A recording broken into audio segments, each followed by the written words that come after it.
Hi, I'm Suzanne Mulholland, also known as the Batch Lady, and I'm very excited to be here with you guys on the Scotch Kitchen and for Quality Meat Scotland, which is very exciting, my very first video.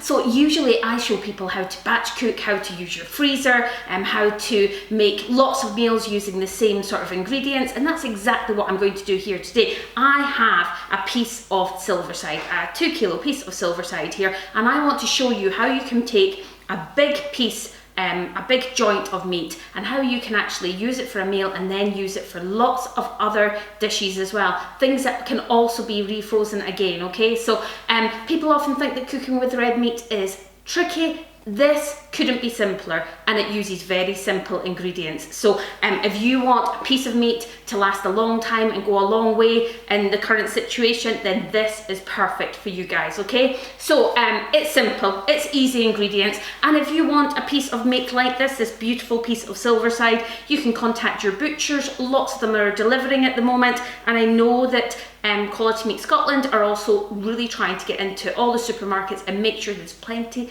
beef there, okay? So let's get going. What we're going to do is I'm going to show you how to just firstly get this joint into the oven. So what we want to do is we're going to cook it first for about 15 minutes at 220 degrees, so in a hot oven just for about 15 minutes, and then we're going to turn the oven down, okay? Now before we start cooking it, I'm going to use about 1.5 tablespoons of butter, okay? You can use butter or beef dripping for anybody. If you've got a butcher delivering something, you can ask for some beef dripping. So what I'm going to do is just with my hands, right, looking good. I've just covered it in butter. Let me wash my hands, we'll come back and do the next stage. Okay, our butter is on. Now we're just going to salt and pepper the meat, okay? So quite a lot of salt and pepper. So we have salt and peppered this and we've buttered it. I'm then going to take a roasting tin. I'm just going to put it on the tin, okay? And I'm going to put that in the oven for 15 minutes at 220, and then we'll come back, take it out and carry on with the rest, okay? Let's go. Okay, our 15 minutes is up and I've just got this back out the oven. It is looking amazing. It's very hot. Let me see if I can just quickly show you. Can you see that up close? Great bit of Scotch beef, okay? Right, really easy now. It's going to go in at 180, so you're going to turn your oven down, okay? So it's going to go on at 180. I want mine about medium cooked. You don't want it any more than medium if you're going to use it for lots of other dishes. So I'm going to put it in for about 1 hour and 20 minutes and then just check it. It should be good to go. So what I want to do is add in my chopped onions. So I've just taken an onion and quartered it, okay? And you can just add some in. This one still needs quartered, so we'll just give it a quick chop. Okay, so ingle your onions round about it. Just be careful, the tray will be hot, okay? Now, I also like to use, if you don't have lots of fresh ingredients at the moment, you don't need to worry. I often use some chopped garlic and some chopped thyme or rosemary that's already frozen and chopped for you. So I keep it in the freezer, which really helps with things like this. So my roasters came out the freezer, my herbs have came out the freezer. You don't actually need a great deal of other fresh stuff. You could even use frozen onions if you really wanted to. So I'm just adding about 2 teaspoons of garlic, okay, which is really 2 cloves chopped up. And then I'm just going to add some rosemary as well. This is already chopped, so you don't need to have fresh, it'll work just the same. And I'm going to use a good sort of, I would say a tablespoon, okay, around about a tablespoon of this chopped rosemary. That's just going to give the gravy as well when it comes out an amazing flavour. You want about 100 mils of water just to stop it from drying out. And then you want to cover your lovely piece of beef in some foil and simply get it back in the oven, and we will come back and check this once it's deliciously cooked. So my beef is out of the oven. It's looking absolutely amazing. I didn't have to do much, just put it in the oven and walked away. It was that simple. I've left this to rest and I'm just going to give it a cut into see exactly what it looks like. And that is exactly what I want. If you can see that, it's still pink in the middle. It's going to be soft and juicy and moist. It's absolutely delicious. I am going to serve this. I mean, look at that. Yum. Absolutely delicious. Okay, I'm going to serve this with roast potatoes and some gratin, leek gratin, and I'm also going to show you now how you can use some leftovers to make stovies. Let's go.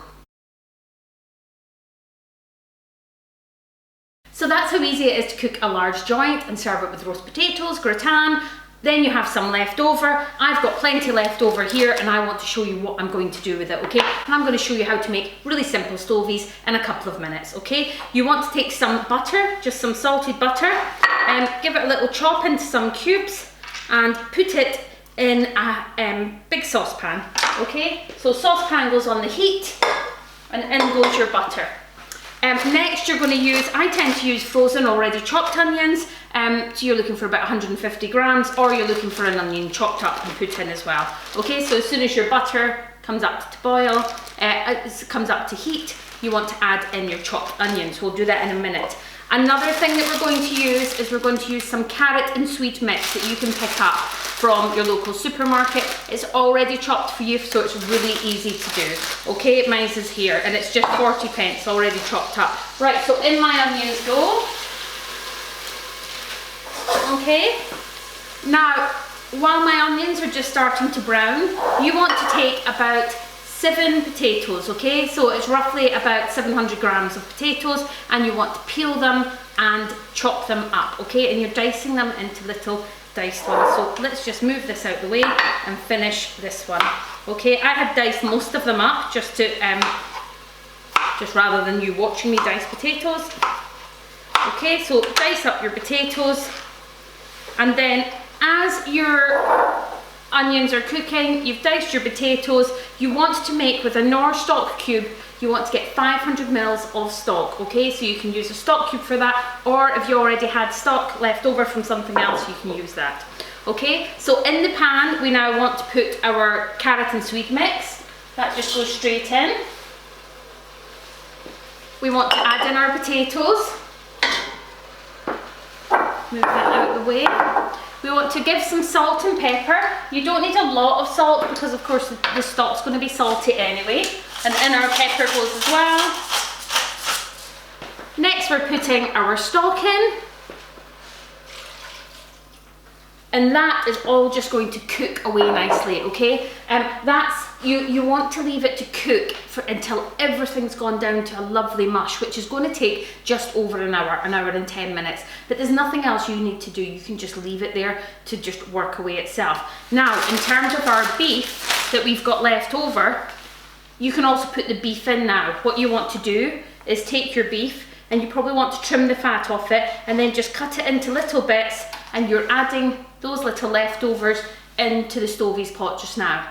The only time you don't want to do that is if you're going to freeze these, okay? So we've already cooked this beef, so we don't want it to heat in the Stovies, okay? So if you're going to freeze your Stovies, you just want to cook it like that, meat free, and then chop up your meat, and at the end add your meat through, okay? It won't be as sort of falling apart and all the way through, but it means when you take it out the freezer, you can then reheat it.